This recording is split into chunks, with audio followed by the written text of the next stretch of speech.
Good morning, dear students. How are you? In the last video, we have completed the chapter first, some basic concept of chemistry, and in this video, we will discuss the new chapter, structure of atoms. Chemistry point of view से और matter, atoms, molecule, compounds, इनकी structures के बारे में ये बहुत ही important chapter है। तो सबसे पहले हम इसका इंट्रोडक्शन देखते हैं।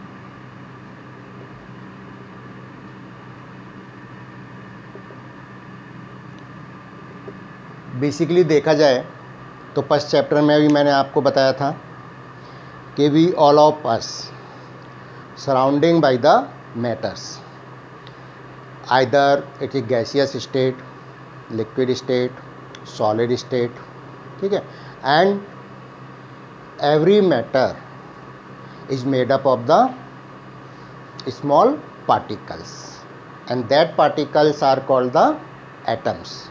ये हमने पढ़ा था। तो इसके बेसिस पे हम क्या कह सकते हैं कि एटम्स क्या हैं? Building block of the any matter. जैसे हम कहते हैं ना कि हम कोई बिल्डिंग बनाते हैं, कोई मकान बनाएं, तो उसमें किससे बनाते हैं? ब्रिक से बनाते हैं, ईंट से बनाते हैं। तो जो सिंगल ईंट है वो क्या हो गई? उसकी बिल्डिंग ब्लॉक हो गई। ऐसे ही एटम्स क्या है? Building block of the any matter. तो फर्स्ट पॉइंट इंट्रोडक्शन क्या हो गया? Building block of every matter. अब मैटर आपके क्या है? गैस, लिक्विड और solids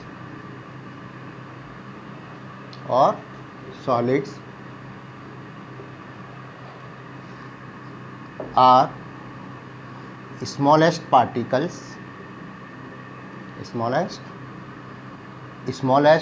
indivisible particles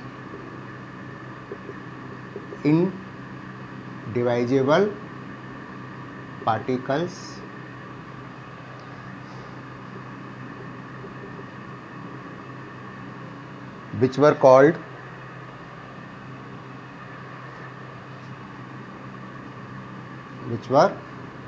called atoms by Dalton's. हमने पढ़ा था ना, डाल्टन थ्योरी पढ़ी थी हमने।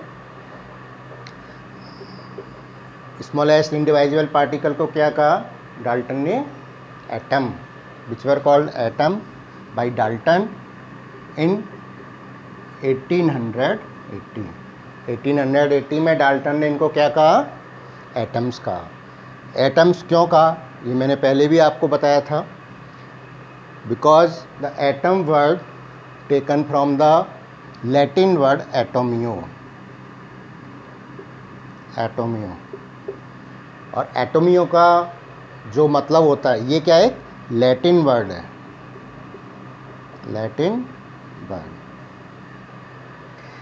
जिसका मतलब होता है वही स्मॉलेस्ट इंडिवाइजिबल। इसका मतलब क्या होता है? इनडिवाइजेबल, यानी जो डिवाइड नहीं हो सकता, उस स्मॉलेस्ट पार्टिकल को डाल्टन ने क्या कहा? एटम्स कहा। लेकिन कुछ समय पश्चात, डाल्टन की थ्योरी के बाद कुछ समय पश्चात, जैसे ही subatomic particles after some time, यानी कुछ समय के बाद, in the beginning of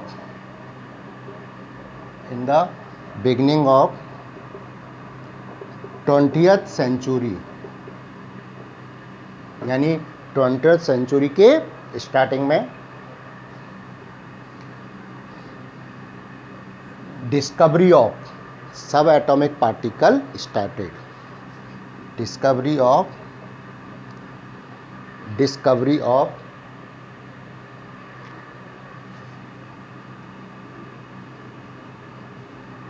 subatomic particles।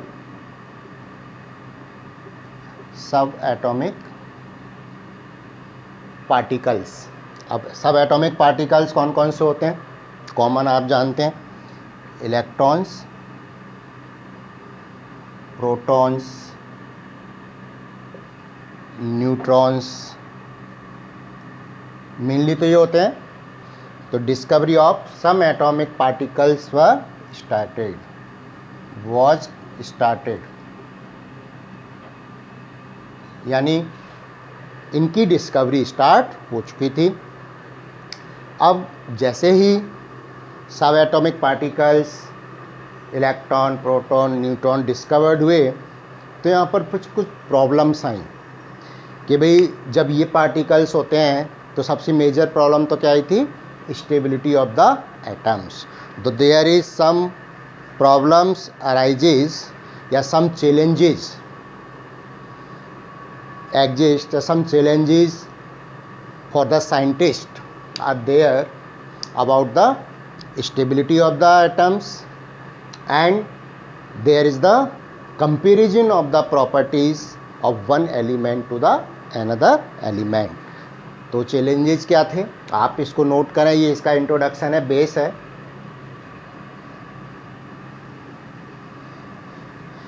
ये मैं थोड़ा सा आपको बेस इसका शॉर्ट में बता रहा हूँ।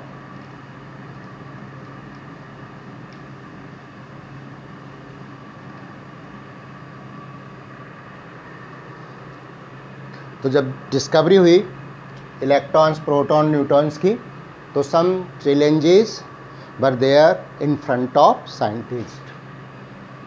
तो वो क्या चैलेंजेस थे, challenges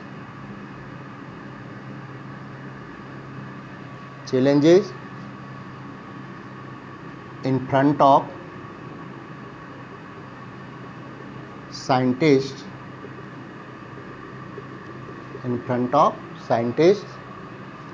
after discovery of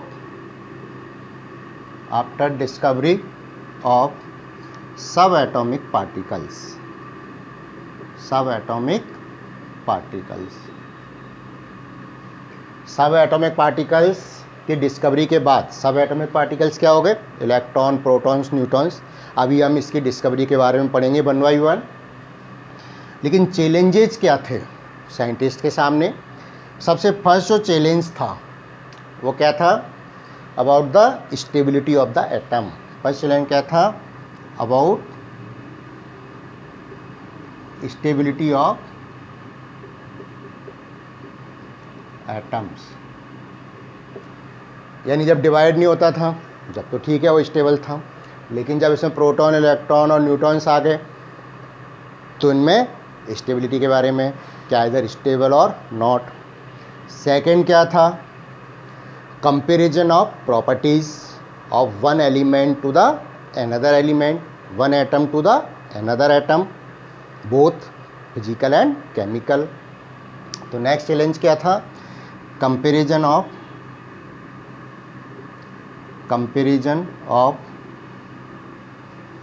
both physical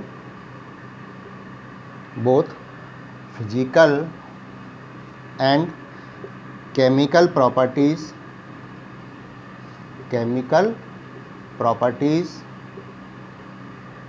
of one atom to another atom, one atom to another atom, यानी एक एटम की दूसरे एटम के साथ में कंपैरिजन के किस तरह से होगा, ये प्रॉब्लम थी। दूसरा हम देखते हैं कि there is some radiations are radiated, released और एब्जॉर्ब बाय द एटम्स। तो एक दूसरी चीज़ हमें समझनी थी कि एटम्स से किस तरह से रेडिएशंस एमिट होते हैं और एब्जॉर्ब होते हैं। तो दूसरा चैलेंज क्या था, एमिशन एमिशन मतलब निकलना, emission and absorption, absorption of radiations, radiations bye the atoms, यानी एटम से किस तरह से रेडिएशंस एमिट होती हैं और एब्जॉर्ब होती हैं। There are some challenges were situated, या उस समय इस तरह के चैलेंजेस थे साइंटिस्ट के सामने after the discovery of the electron, proton and neutrons. तो इन चैलेंजेस के बारे में किस तरह से साइंटिस्ट ने इनको रिमूव किया, किस तरह से इनको स्टडी किया, वो हम आगे पढ़ेंगे वन बाई वन करके। अब जो डाल्टन्स ने बताया, अभी हमने पढ़े थे ना लॉज ऑफ केमिकल कॉम्बिनेशंस, तो जो डाल्टन थ्योरी थी वो केवल 3 लॉ के बारे में बताती थी। हमने कितने पढ़े थे? 6 लॉज पढ़े थे। लॉज ऑफ केमिकल कॉम्बिनेशन कितने पढ़े थे? 6 लॉ पढ़े थे हमने। लेकिन जो डाल्टन्स थ्योरी थी वो केवल किन के बारे में बताती थी? 3 लॉज के बारे में ही बताती थी। वो 3 लॉज कौन से थे वो हम देखते हैं।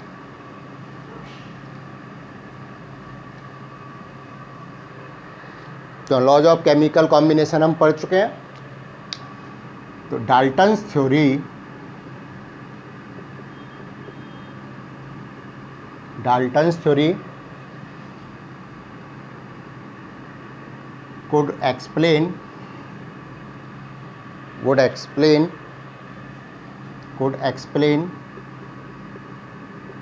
only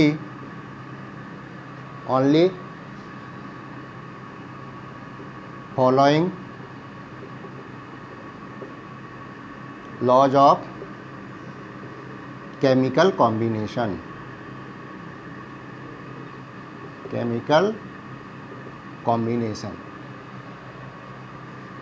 केवल 3 लॉज के बारे में बताती थी। हमने फर्स्ट लॉ, जो फर्स्ट 3 लॉज थे वो क्या था? फर्स्ट लॉ क्या था? ध्यान है आपको? Law of conservation of mass, law of conservation of mass. Second law, law of constant proportion, definite proportion, law of constant, और इसी को हमने क्या कहा था? Definite proportion, definite proportion. और थर्ड लॉ हमने पढ़ा था law of multiple proportion, multiple proportion. तो डाल्टन्स थ्योरी थी वो केवल इन 3 लॉज के बारे में बताती थी। आपको याद होगा, रिमाइंड करिए, 3 लॉज में हमने क्या क्या पढ़ा था। तो इन लॉज के बारे में ही बताती है। इसके बाद हमने अदर लॉज क्या पढ़े थे? लॉ ऑफ रेसिप्रोकल प्रोपोर्शन पढ़ा था, गैलुसैक लॉ पढ़ा था, एवोगाड्रो लॉ पढ़ा था। तो इस तरह से हमने 6 लॉज पढ़े थे। लेकिन जो डाल्टन्स थ्योरी थी, इनिशियल थ्योरी थी, वो केवल इन 3 लॉज के बारे में बताती है। अब हम इसका इलेक्ट्रॉनिक कंसेप्ट समझेंगे कि किस तरह से इलेक्ट्रॉन की डिस्कवरी का सूत्रपात हुआ, कैसे दिमाग में आया हमारे के भी इलेक्ट्रॉन होते हैं और उसको किस तरह से डिस्कवर किया गया। समझ में आया? ये लॉज आप लिख लीजिए। अब हम पढ़ेंगे discovery of electrons, discovery of electron. तो हमने 3 पार्टिकल्स पढ़े हैं। कौन कौन से? Electron, proton, neutrons. 1 बाई 1 करके हम इनकी डिस्कवरी के बारे में पढ़ेंगे। तो आज हम इस वीडियो में डिस्कवरी ऑफ इलेक्ट्रॉन्स पढ़ेंगे।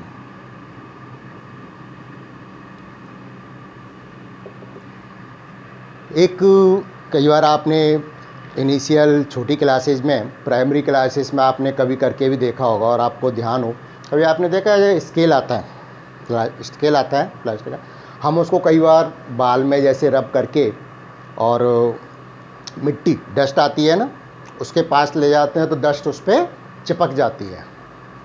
तो ऐसा क्यों हुआ? अगर आप नॉर्मल ले जाएंगे तब तो नहीं चिपकेगी, लेकिन अगर आप रब करके ले जाएंगे तो क्या होती है, वो डस्ट उस पर चिपक जाती है। तो ऐसा क्यों हुआ? क्योंकि रब करने से जो स्केल था वो क्या हुआ, चार्ज हो गया। क्या हो गया? चार्ज हो गया। और चार्ज होने की वजह से वो डस्ट को क्या करता है, अट्रैक्ट कर लेता है, इसी वजह से रहती है। तो यही कंसेप्ट आगे काम आया कि भाई किस तरह से कोई भी ऑब्जेक्ट है उसको चार्ज होता है, वो वैसे तो उसमें चार्ज अवेलेबल होता है, लेकिन हम उसको रब करके उसको क्या करते हैं, एक्टिव कर देते हैं, इस तरह से उसको अट्रैक्ट कर लेता है। सबसे पहले आपने एक नाम सुना होगा, फैराडे, माइकल फैराडे, ठीक है। और एक छोटी क्लासेज में आपने ये जो रब वाला भी आपने पढ़ा होगा, 8th क्लास में आपने पढ़ा होगा। दूसरा आप देखें, एक बहुत ही सिंपल एक्सपेरिमेंट है, इलेक्ट्रोलिसिस ऑफ वाटर। क्या है? Electrolysis of water. और आपको ध्यान हो तो वो एक्सपेरिमेंट ध्यान है आपको किस तरह से करते हैं। हम इसमें दो क्या करते हैं, मेटल इलेक्ट्रोड्स लगाते हैं। इसमें हमने क्या ले लेते हैं, वाटर, क्या ले लिया, वाटर ले लिया, और इस पर अपन दो पानी से भरी हुई टेस्ट ट्यूब उल्टी करके रख देते हैं, और इसको हम किससे कनेक्ट कर दिया, बैटरी से। बैटरी का आप देखेंगे जो बड़ा लाइन है, बड़ी लाइन है, ये तो किसको रिप्रेजेंट करती है, पॉजिटिव, और ये नेगेटिव। नेगेटिव क्या होता है बैटरी में, इलेक्ट्रोलिसिस वाटर में, नेगेटिव को तो हम क्या कहते हैं, कैथोड। और पॉजिटिव क्या होता है, एनोड। क्या होता है, एनोड होता है, ठीक है। अब हम इसमें देखें, आपको ध्यान हो, जब वाटर का इलेक्ट्रोलिसिस होता है, वाटर का इलेक्ट्रोलिसिस होता है, जैसे मान लीजिए वाटर हुआ, तो इससे क्या बनती है, हाइड्रोजन गैस और ऑक्सीजन गैस बनती है। इसको बैलेंस करेंगे तो हाइड्रोजन हमेशा किस में बन रही है, डबल अमाउंट में बन रही है, और ऑक्सीजन उससे आधी अमाउंट में बनती है। हाइड्रोजन क्या होता है, पॉजिटिव होता है, और ऑक्सीजन नेगेटिव होता है। आप जानते हैं कि अपोजिट चार्ज क्या करते हैं, एक दूसरे को अट्रैक्ट करते हैं। तो जो हाइड्रोजन पॉजिटिव है वो तो किस पे जाएगी, कैथोड पे जाएगी, और कैथोड पे भी ये क्या रहेगी, ज़्यादा अमाउंट में रहेगी। ये जो स्पेस है यहाँ तक, ये किसको रिप्रेजेंट कर रहा है, गैस को, क्योंकि गैस हमेशा ऊपर होती है, हल्की होती है एयर से। और अगर अपन इसमें देखें, एनोड, एनोड पे कौन सी जाएगी, नेगेटिव ऑक्सीजन, लेकिन ये ऑक्सीजन का अमाउंट क्या होगा, ये हाइड्रोजन से लगभग आधा होता है, यानी इसमें आपके क्या हो गया, ऑक्सीजन। तो फैराडे ने, अपन देखें, फैराडे ने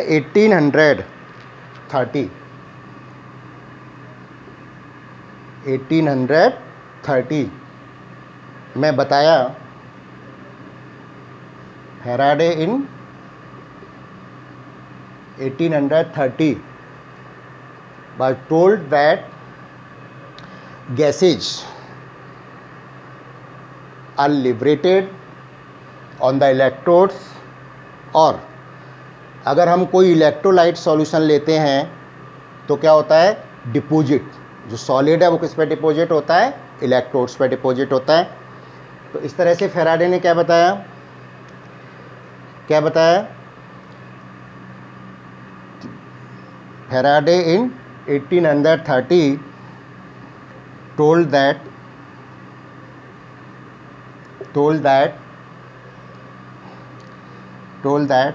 सब्सटेंसेस, सभी क्या होते हैं, सब्सटेंसेस होते हैं, चाहे अपन ऑक्सीजन की बात करें, हाइड्रोजन की बात करें, चाहे अपन किसी सॉलिड की बात करें। तो टोल्ड दैट सब्सटेंसेस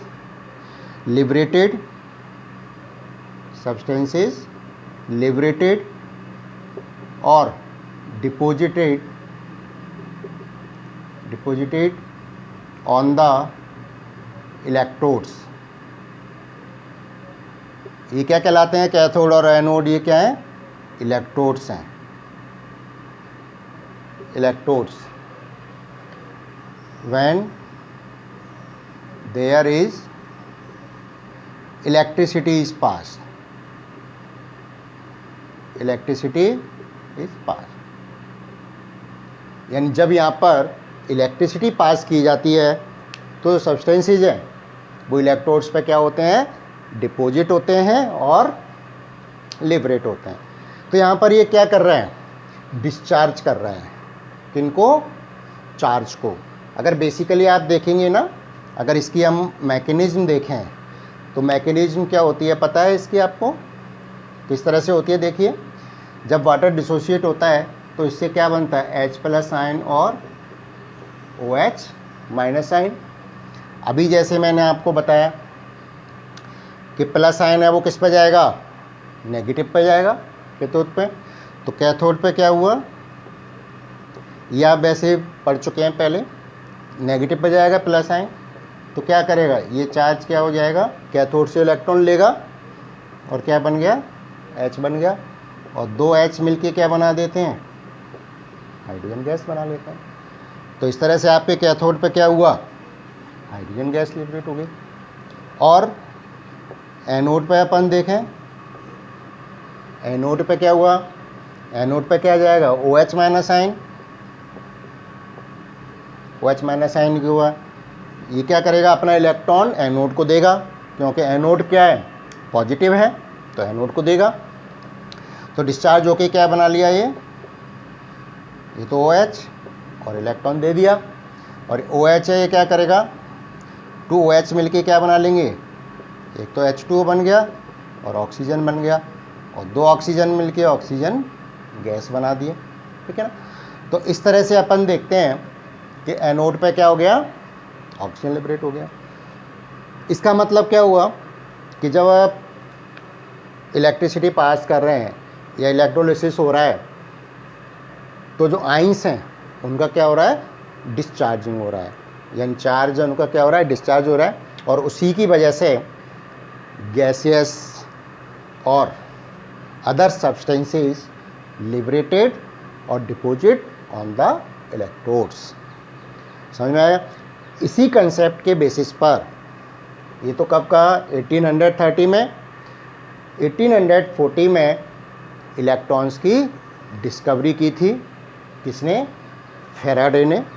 और इन्होंने जो एक्सपेरिमेंट किया था वो क्या था, discharge tube, glass discharge tube लेके किया था। तो हम वो एक्सपेरिमेंट देखते हैं, ये समझ में आ गया, ये बेसिक है, वैसे आप पहले पढ़ चुके हैं, इसको नोट कर लीजिए। नाउ अब हम जो पढ़ते हैं कैथोड रे डिस्चार्ज ट्यूब, जो इसने एक्सपेरिमेंट किया था उसका नाम क्या था, cathode rays discharge tube, cathode rays discharge tube. ये इन्होंने एक्सपेरिमेंट किया, किसने, फैराडे ने। ये क्या था, फैराडे एक्सपेरिमेंट था, माइकल फैराडे, ठीक है। और किसमें, 1840 में इन्होंने किया था फैराडे एक्सपेरिमेंट। और किस तरह से इन्होंने इलेक्ट्रॉन्स की डिस्कवरी की वो हम यहाँ पर पढ़ेंगे, अब देखेंगे, ठीक है। इसमें अपन देखें इन्होंने सबसे पहले क्या एक्सपेरिमेंट किया, देखिए मैं एक्सपेरिमेंट डायग्राम बना रहा हूँ, ध्यान से देखेंगे। एक ग्लास ट्यूब ली इन्होंने,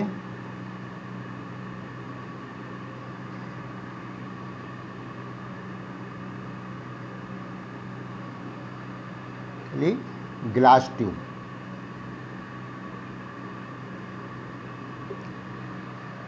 ठीक है, ये ग्लास ट्यूब हो गई। और यहाँ पर क्या है, ये वैक्यूम पंप, इसको हम बोलते हैं vacuum pump, evacuation pump, vacuum pump है, ठीक है। ये क्या आपका ग्लास ट्यूब, ग्लास ट्यूब, और इसमें क्या होता है, इलेक्ट्रिकल डिस्चार्ज। वो कैसे होगा, तो सबसे पहला जो पॉइंट था वो क्या हुआ, electrical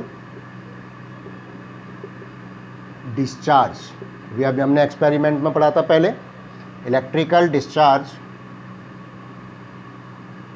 takes place in glass tube. इसमें क्या होगा, इलेक्ट्रिकल डिस्चार्ज होगा। दूसरा अपन देखें, गैस इसमें फिल करते हैं अपन, गैस जो फिल होगी उसका प्रेशर हम क्या रखते हैं, कम रखते हैं, लो प्रेशर। तो gas filled at the low pressure, a gas filled in glass tube. Glass tube में आप कोई भी गैस फिल करेंगे, इन glass tube at low pressure. ये चीज़ ध्यान रखनी है, प्रेशर क्या होता है, लो होता है। लो प्रेशर कैसे हम मेंटेन करेंगे, वैक्यूम पंप से। ये क्या है, वैक्यूम पंप, और इसी को हम इवैक्यूएशन भी कहते हैं। इवैक्यूएशन का मतलब होता है एयर को बाहर निकालना, प्रेशर मेंटेन करना, ठीक है। तो इससे हम प्रेशर मेंटेन करेंगे। दूसरा, आप इसमें लगाएंगे इलेक्ट्रोड्स। अभी हमने पढ़ा था कैथोड एनोड, तो अपन इसमें क्या लगाएंगे, इलेक्ट्रोड्स लगाएंगे, ठीक है। तो अपन ने यहाँ पर इसमें लगा दिए इलेक्ट्रोड्स।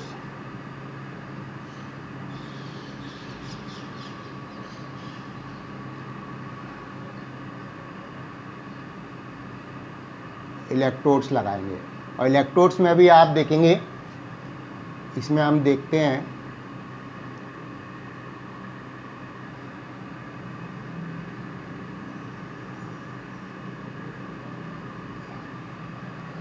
इलेक्ट्रोड्स में ये आप देखेंगे, एक तो कैथोड हो गया, ये तो कैथोड होता है, मैंने बताया था ना, छोटे को आप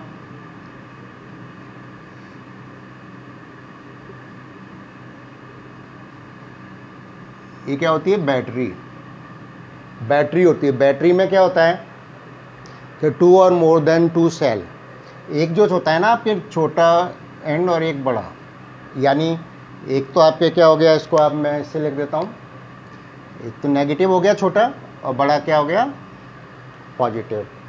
ये मैंने अभी आपको बताया ही था। ये तो क्या है इधर, एनोड, और ये क्या हो गया, कैथोड, ठीक है।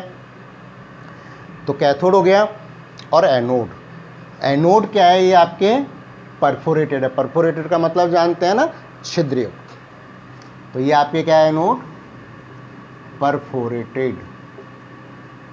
परफोरेटेड छिद्रयुक्त है। अब इन्होंने क्या देखा, जो बैटरी है इससे हम क्या प्रोड्यूस करते हैं, हाई वोल्टेज। तो इसमें क्या होगा, हाई वोल्टेज पास्ड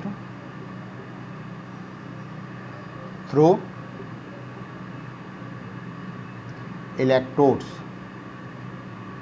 इलेक्ट्रोड्स के थ्रू क्या पास करते हैं, high voltage in glass tube, in the glass tube. चीज़ हो गई है। दूसरी चीज़ हम देखते हैं, एक इसमें क्या होता है, जो एनोड के अपोजिट है, यहाँ पर क्या होगा, इसका जो ग्लास ट्यूब है, सरफेस है, अंदर से हम इसको जिंक सल्फाइड, इसका नाम क्या हुआ, जिंक सल्फाइड से कोट करते हैं। जिंक सल्फाइड से कोट क्यों करते हैं, क्योंकि जिंक सल्फाइड है वो क्या होता है, फॉस्फोरेसेंट और फ्लोरेसेंट मटेरियल होता है। यानी जब इस पर कोई रेज पड़ती हैं तो वो क्या होती हैं, चमकती हैं। क्योंकि जो रेज निकलती हैं, हम देखते हैं यहाँ पर क्या है कि कुछ रेज निकलती हुई चलती हैं किधर,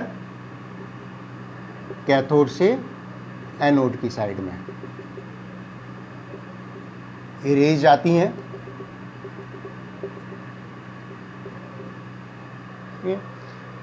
तो एनोड क्या है, परफोरेटेड है, तो इससे निकल के इस पर क्या बनेंगी, फ्लोरेसेंट और फॉस्फोरेसेंट मटेरियल है जिंक सल्फाइड, इस पर क्या है स्पॉट बनाती हैं, इस पर क्या बनाती है ब्राइटनेस, जहाँ पे पड़ेंगी वहाँ क्या देंगे चमक दिखेगी, ब्राइटनेस दिखेगी।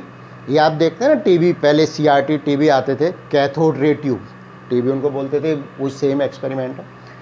तो अपन देखो टीवी में क्या होता है, यही होता है, कैथोड से रेज आती हैं और जो स्क्रीन होती है उस पर क्या होता है, जिंक सल्फाइड की कोट होती है, जब रेज आती हैं वो चमकती है।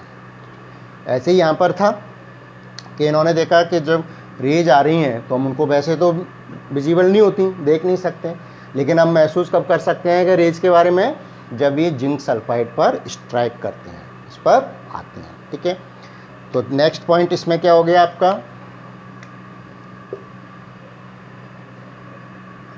जब अपन हाई वोल्टेज पास करते हैं at low pressure, some rays pass from cathode to anode side and strike on the zinc sulphide. तो अपन क्या लिखेंगे कि when high voltage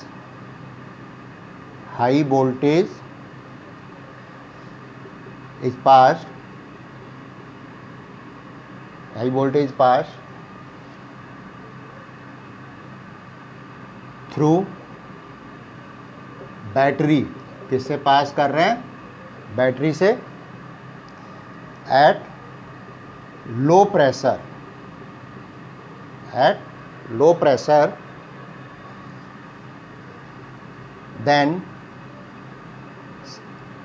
then some rays are observed from cathode to anode side and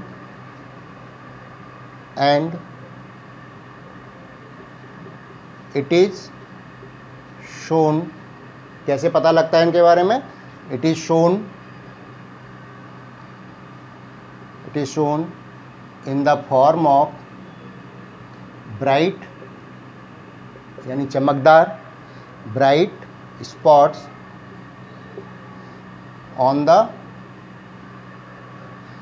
zinc sulfide coated end of glass tube. किस तरह से होते हैं, zinc sulphide coated end of glass tube, यानी जब ये इधर आगे बढ़ रही हैं आपकी, तो यहाँ पर क्या है, ब्राइटनेस आपको दिखेगी, ठीक है ना। तो ये हमारे क्या हैं, ब्राइट स्पॉट्स, इनसे हमें पता लगता है कि यहाँ पर रेज कैथोड से एनोड की साइड में जा रही हैं। ठीक है, तो ये तो इसका एक्सपेरिमेंट के बारे में हुआ। एक नोट डाल के आप लिख सकते हैं कि जो जिंक सल्फाइड है उसकी प्रॉपर्टी क्या होती है। तो जिंक सल्फाइड क्या है, आपके फॉस्फोरेसेंट और fluorescent material. Zinc sulphide is phosphorescent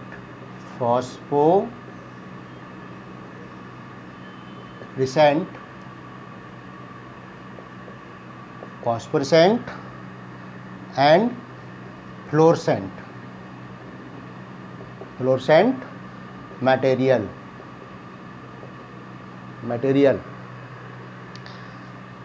जो क्या करता है, चमकता है जब इन पर कोई रेज स्ट्राइक करती है, which is brighten यानी चमकता है, when some rays strikes on it। तो अगर रेज स्टार्ट उस पर जब स्ट्राइक करती हो, जो भी मटेरियल चमकता है वो मटेरियल क्या कहलाता है, फ्लोरेसेंट और फॉस्फोरेसेंट। तो बेटा ये तो ही इसके एक्सपेरिमेंट के बारे में। अब हम जो रेज हैं इनकी हम प्रॉपर्टीज़ पढ़ेंगे, उन प्रॉपर्टीज़ के बेसिस पे ये हम कहेंगे कि ये इलेक्ट्रॉन्स हैं। तो किस तरह से इनकी प्रॉपर्टीज़ के बारे में स्टडी किया गया, ये तो मैंने अभी आपको एक्सपेरिमेंट के बारे में बताया। अब हम इनके 1 बाई 1 करके प्रॉपर्टीज़ पढ़ेंगे। यहाँ तक आप इसको नोट करिए।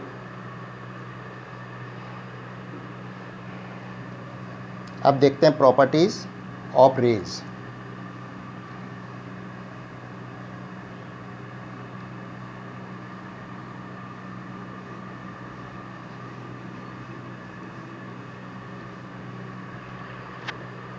Properties of raise.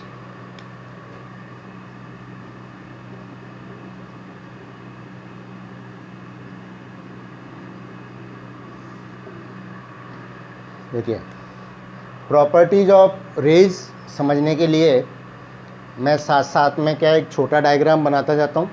इसी का स्मॉल रूप, पूरी हम डिटेल में नहीं बनाएंगे, इसी का एक स्मॉल रूप बना के मैं प्रॉपर्टीज आपको समझा रहा हूँ। जैसे मान लीजिए हमारे पास ये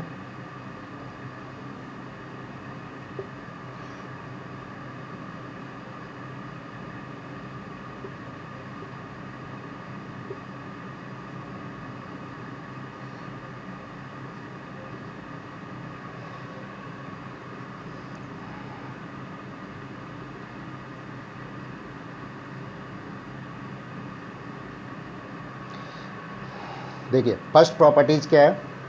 अगर हम रेज के पाथ में कोई ओपेक बॉडी रखते हैं, ये क्या है, ये है आपके ओपेक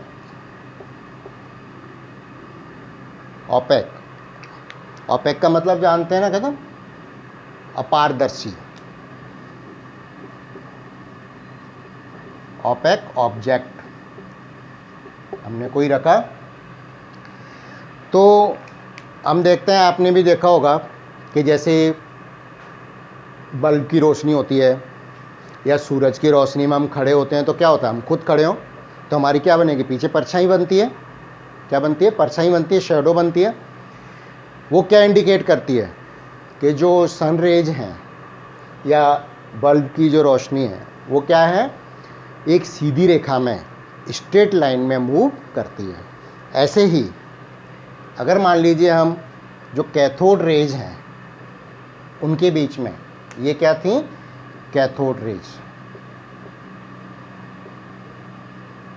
अगर कैथोड रेज के पाथ में, रास्ते में हमने क्या रखा, एक ओपेक ऑब्जेक्ट रखा, पारदर्शी वस्तु रखी, तो हम देखते हैं क्या होता है, इसके अपोजिट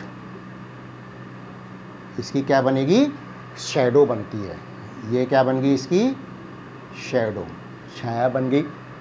ठीक है, छाया बन गई, तो इससे क्या पता लगा, क्या प्रॉपर्टी पता लगी, इसके बेसिस पर हमने क्या लगाएंगे कि rays moves in straight line, कि जो कैथोड रेज हैं, जो रेज निकल रही हैं, वो किस में मूव कर रहे हैं, स्ट्रेट लाइन में मूव कर रहे हैं। तो फर्स्ट प्रॉपर्टी क्या हुई, cathode rays move in straight line, सीधी रेखा में मूव करती हैं। ये तो फर्स्ट प्रॉपर्टी हो गई। इसकी मेन प्रॉपर्टी आप इस तरह से इनकी ध्यान रख सकते हैं। इसके बाद मान लीजिए हम सेकंड प्रॉपर्टी स्टडी करने के लिए मैं ये बनाता हूँ,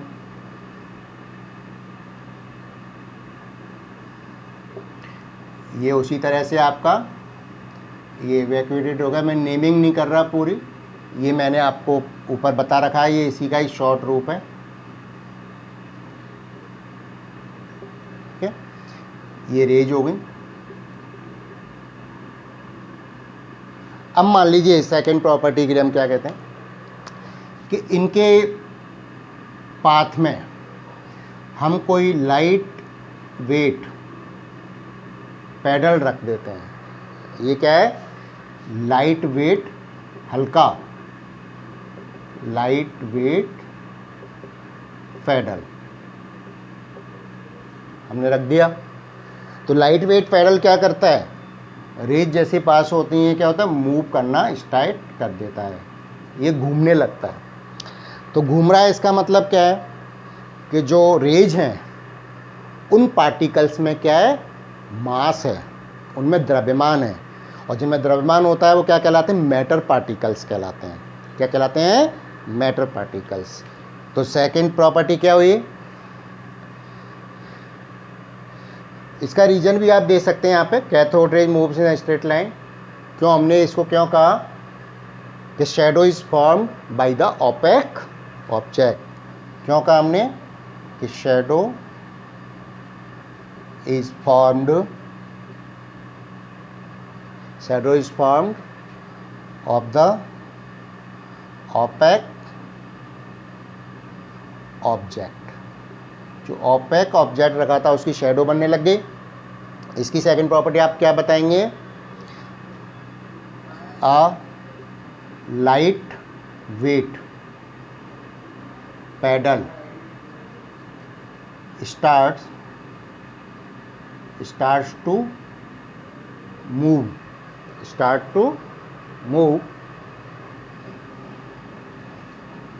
to move when rays strikes on it। जब रेज इस पर स्ट्राइक करते हैं तो क्या करता है, ये मूव करना स्टार्ट कर देता है। तो इससे क्या पता लगेगा, इससे क्या पता लगा, rays made up of matter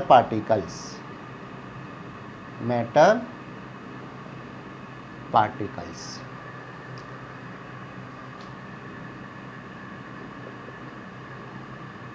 having the मास।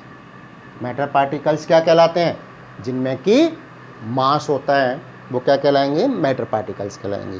तो दो प्रॉपर्टीज तो ये हुई, इनको आप नोट करिए, फिर मैं इसकी आपको दूसरी प्रॉपर्टीज बताता हूँ। थर्ड प्रॉपर्टी अपन पढ़ते हैं।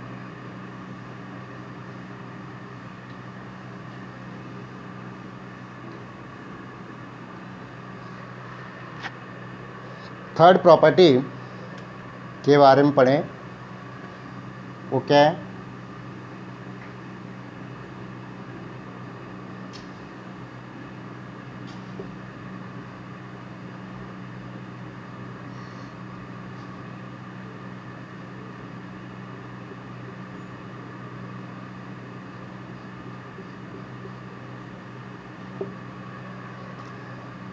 ये नेगेटिव, ये पॉजिटिव, ये तो अपन पढ़ चुके हैं, ये रेज हो गई।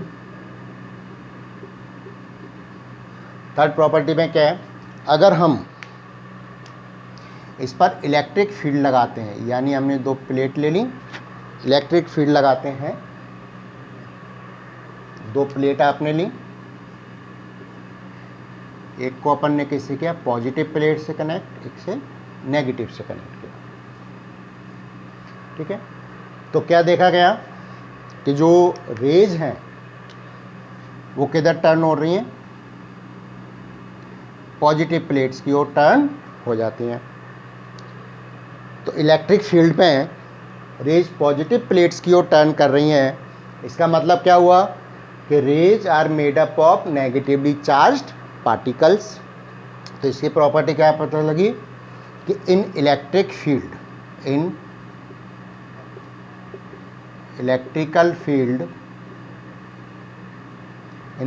Field rays move towards positive plate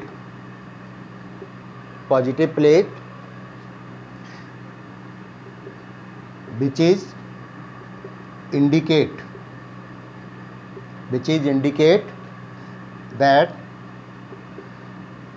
rays are made up of negatively charged particles, negatively charged particles, negatively charged particles, and the negatively charged particles were called electron. These negatively charged particles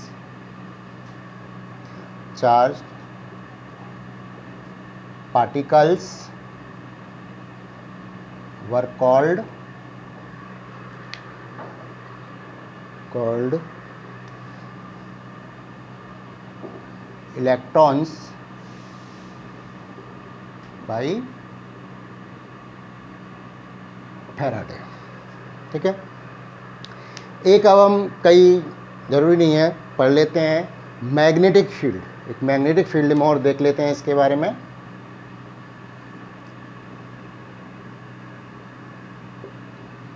magnetic field के बारे में देख लेते हैं।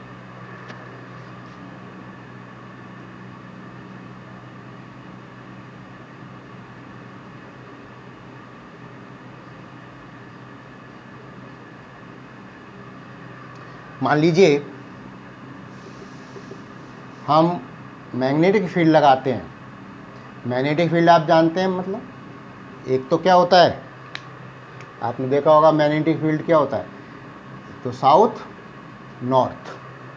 ठीक है, अगर हम यहाँ पर क्या लगाते हैं, मैग्नेटिक फील्ड लगाते हैं, तो रेज हैं वो आपके साउथ की ओर टर्न करती हैं, और साउथ की ओर टर्न करना क्या बताता है कि पार्टिकल्स कैसे हैं, नेगेटिवली चार्ज है। अब कई बुक में आप देखते हैं कि इसको स्पेसिफाई ना करके ये भी कह दिया है कि rays moves in that side which is neutralise the charge on the particles, यानी मूव मैग्नेटिक फील्ड में उस तरफ मुड़ जाती हैं जिधर की जो उसका चार्ज है वो क्या हो जाता है, डिस्चार्ज हो जाता है, न्यूलिफाई हो जाता है। जैसे यहाँ पर भी हम देखें जब नेगेटिव चार्ज है पॉजिटिव में जाएंगे तो क्या होगा, न्यूट्रलाइज होगा।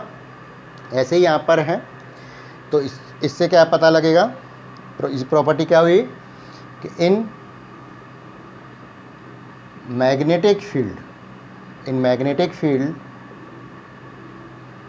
फील्ड रेज मूव टुवर्ड्स,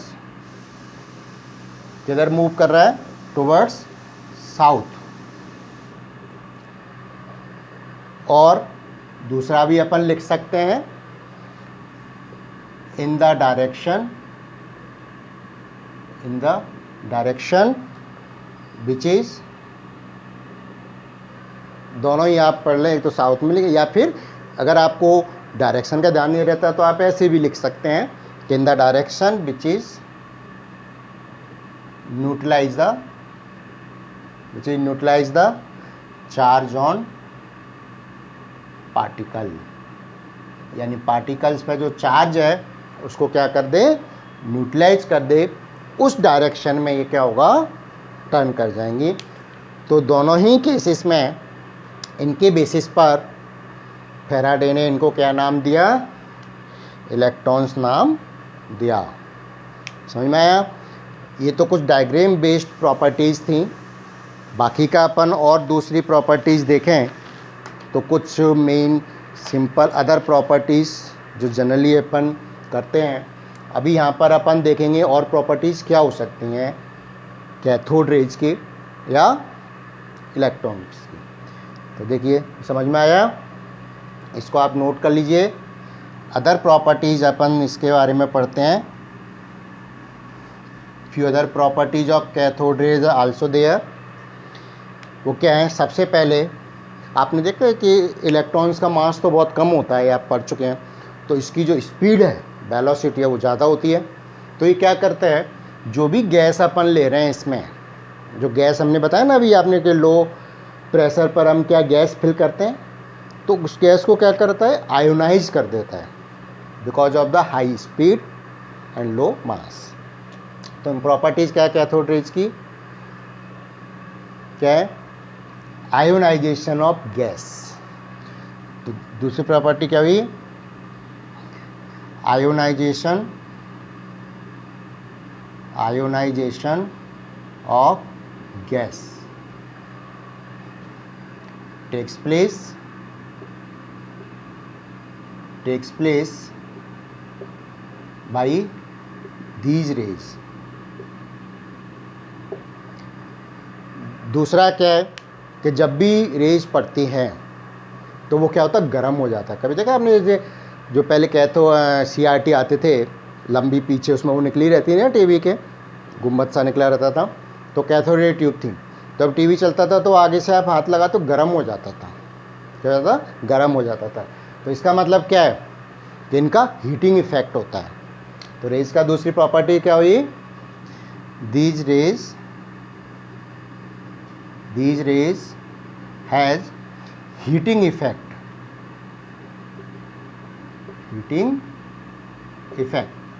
जब भी देखें आप ट्यूबलाइट है, बल्ब है, इनमें भी क्या होता है, वही आपकी रेज फ्लो हो रही हैं, तो ये इसको क्या करते हैं, गर्म कर देते हैं।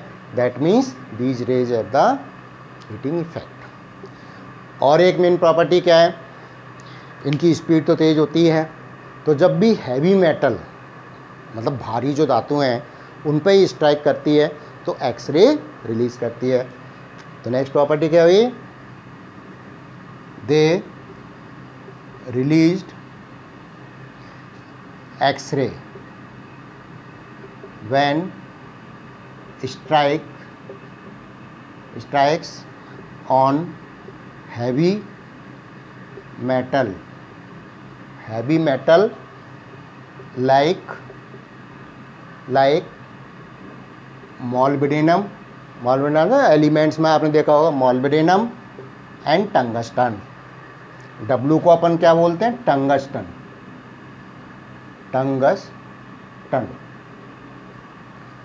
और ये क्या है, molybdenum।